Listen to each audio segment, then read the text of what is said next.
Hi all! Everything in my video is pulled from the public domain, and I am using them under the Fair Use, Fair Dealings guidelines. Everything I say is my own opinion. You should look into this information for yourselves, but I'm pretty sure I'm right. Good morning, everyone. Yes, we're looking at this weird blinking thing that Meghan does. Okay, so this video is going to be a lot of updates to a lot of the stories that we've already talked about where new information has come out. So let's just jump right in, shall we? Let's go.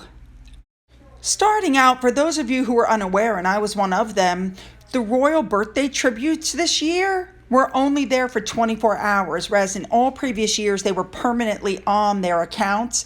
This year, all the tributes put up by Kate and William and, Charles and Camilla and the Queen were only there for 24 hours, and then poof, they went away. I think that says a lot about their current relationship. Next story is that Meghan's 40 by 40 birthday project has now come under fire and is being called a PR stunt.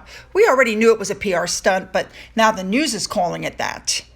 The newscaster said that this is just another excuse for her trying to build her brand, that people don't need 40 minutes with a celebrity, they need time. They need real mentors. And what's galling about this is that it's the fake royal routine.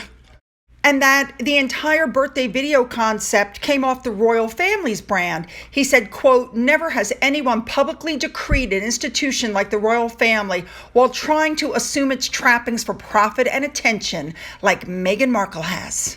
I think that statement is spot on. I couldn't have said it better myself.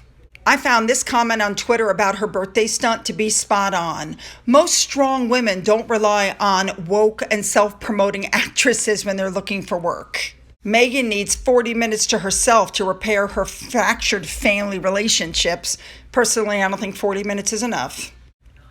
I thought this next story was hilarious. They're pointing out that Meghan and Harry's Stardust has begun to wear off now that they've settled in the United States.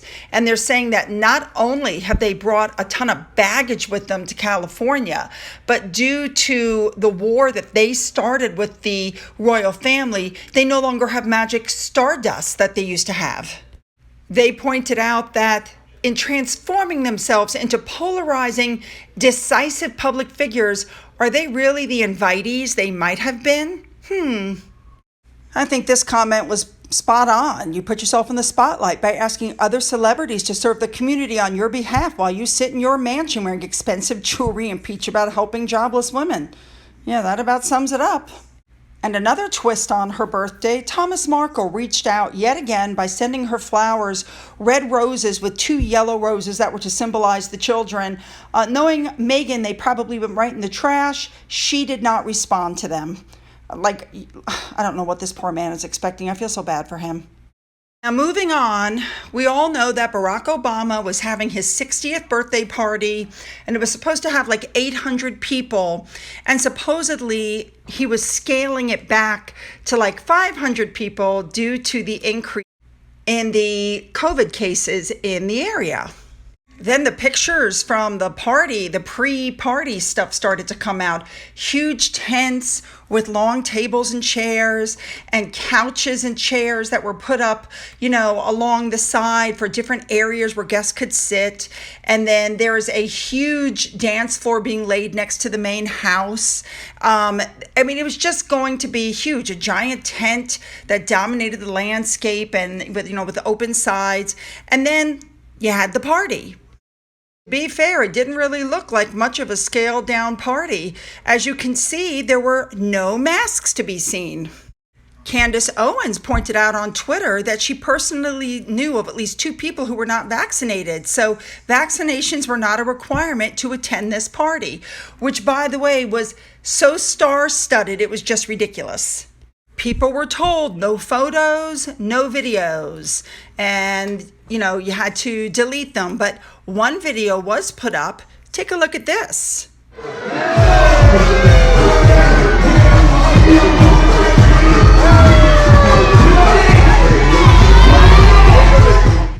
Yes, that was Barack Obama dancing on the stage. There were also videos and pictures put up by 2 of the DJs. They were smoking dope during the party. Yeah, whatever. It was a huge, out of control party. Now, turning our attention back to Meghan, if you guys want to freeze this video and take a look at the prices that are attached to each of these items, they are absolutely accurate. So before everybody goes nutso, here's the thing. The necklaces, she didn't pay for those, and we've had this discussion before. She gets these companies to give her freebies. That's why she's no longer friends with David Beckham's wife, Victoria, because she asked Victoria for freebies, and Victoria said no. But she asks these people for freebies, the blanket there, and then she gets a kickback whenever the stuff is sold. So before you get jealous and go out and buy this stuff, she's not spending her money on it. And finally, let's not forget Meghan's brother, Thomas. He's the one who wrote that letter to Harry before the wedding, telling him that his marriage to Meghan would be a mistake. She would make a fool of the royal family. She would make a fool of him. Absolutely everything he said came true. Well, her brother is now on Big Brother Australia. Here's what he had to say. I'm Meghan Markle's brother. I'm the biggest brother of them all. Well, I told Prince Harry, I think she's going to ruin your life. She's very shallow. I, for one, hope that he continues to spill and dish about her the whole time he's on Big Brother. I hope he embarrasses the crap out of her. I'm going to have to tune into this. Alrighty then. And finally, this comment was on Twitter, which really caught my attention because people were complaining that the Queen had done absolutely nothing to stop Harry and Meghan from the things they were doing. So this is what caught my attention. She stripped them of their patronages. Yes, she did. She put the HRH into abeyance. Yes, she did, but they've still been caught using it. She removed their security. Okay, yes, she did do that. She put a total stop to notions of the half in, half out. Yes, she did do that. She's starting to clamp down on misinformation. She took away Frogmore. No, she didn't. Harry and Meghan have paid their rent up through next March. And she ends with, what do you want her to do? Well, what she should have done in March when this whole thing happened was she should have removed their Sussex titles. And then with this behavior that they've had, she should have removed Harry from the line of succession. I think she could have done that and said, he's still my grandson, I still love him, but don't worry, people. He's got nothing to do with the running of this country. He's got nothing to do, with the royals per se. You know what I'm saying? I'm air quoting. But he's still my grandson. But his children have no titles. He has no titles. I think that would have sufficed for everybody. And now, ladies and gentlemen, it's Finn update time.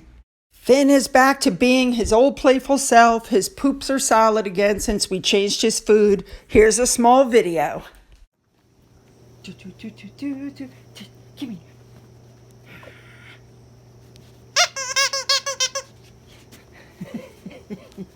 Let go.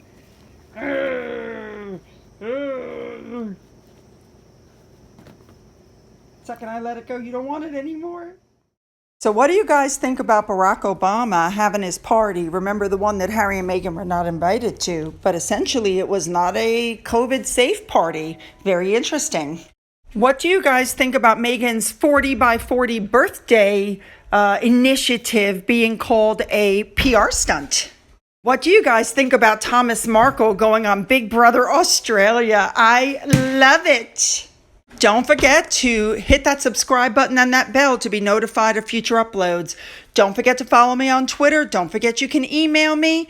Don't forget about that coffee fund. And as always, you guys, have a great day.